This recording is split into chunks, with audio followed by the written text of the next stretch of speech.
आदित्य और सान्या एक सुनसान गांव में फोटोग्राफी के लिए जाते। गांव में एक पुराना कुआं है जिहला आत्मा मन के कुआं कहे जाते। लोगन मन के कहना है कि रात में वहाँ ले चीखे व पुकार की आवाज आती और गांव वाला मन के भी कहना है कि वो कुआं श्रापित है। जिन मन के घलो वो कुआं ला झांके है वह वापस लौट के नहीं आए। आदित्य है लापरवाह मान थी। आदित्य और सान्या रात में कैमरा लेके कुआं के पास जाते। पेड़ में बैठे चिड़ै मना अचानक उड़ जाते। कुआं से कागुर रोए व हंसे की आवाज आती। वो अचानक कैमरे के लाइट अपने आप बंद हो जाते और सान्या डर गए। आदित्य हमन मन यहाँ से जाना चाहिए, ये जगह सही नहीं लागत। अरे हमें डरे का बात है, एक दो ठन फोटो खींचबो ओकर बाद चल देबो, लेकिन कुआं में का है। जैसे ही आदित्य कुआं ला झांकते ओला एक जन महिला के चेहरा दिखते जो चिल्लात ओकरे रहन बढ़त रही से और वहाँ ले दोनों जन भगा जाते।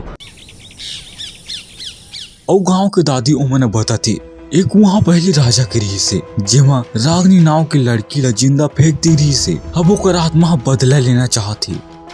ये सब काबर हुई? दादी है बताते रागनी एक जन दासी रही से जेला एक जन राजकुमार से माया हो गई रही से। जब राजा ला पता चलिस तो वह रागनी ला शराब दे दिस और वही कुआं में जिंदा फेंक दी। आदित्य और सान्या फिर से वही कुआं के पास जाती खबर की रागनी की आत्मा से बात कर सके। और वो कन रागनी की आत्मा प्रकट होती और कहते मोला न्याय चाहिए, मोला एक कुआं में रह के सजा मत दो। सान्या और आदित्य ओला मदद करे के वादा करते। आत्मा बताते कि कुआं के नीचे एक ठन पुराना ताबूत छिपे है जिमा राजा के सराफ बंधा है। आदित्य और सान्या एक ठन रस्सी के सहारा नीचे रहन उतर जाती। ओमन ला ताबूत मिलिस।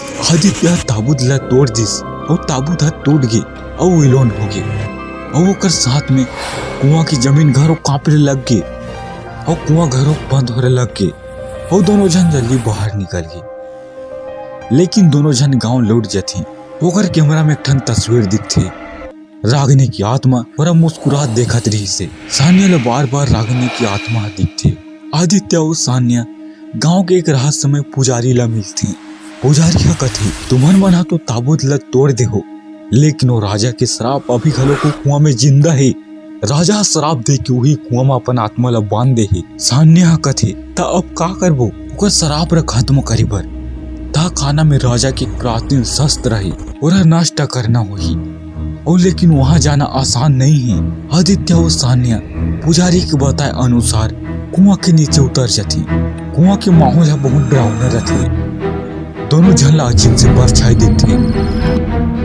कुआं के अंदर में एक ठन दरवाजा मिलते और वो दरवाजा खोल देती और प्राचीन तहखाने तक पहुंच जाती। राजा की एक ठन विशाल मूर्ति है और ओकर हाथ में एक ठन बड़ी जन खंजर है और वो आदित्य खंजर तोड़े की कोशिश करते। राजा की आत्मा वही कर प्रकट हो जाती, विशाल आकृति में बदल जाती और दोनों जना हमला कर देते और कारखाना की जमीन घरों खिले लग जाती। आदित्य और सान्या राजा की आत्मा से बचे की कोशिश करते। राजा के तहखाना में हर कदम में श्रापित सैनिक खड़े रहे।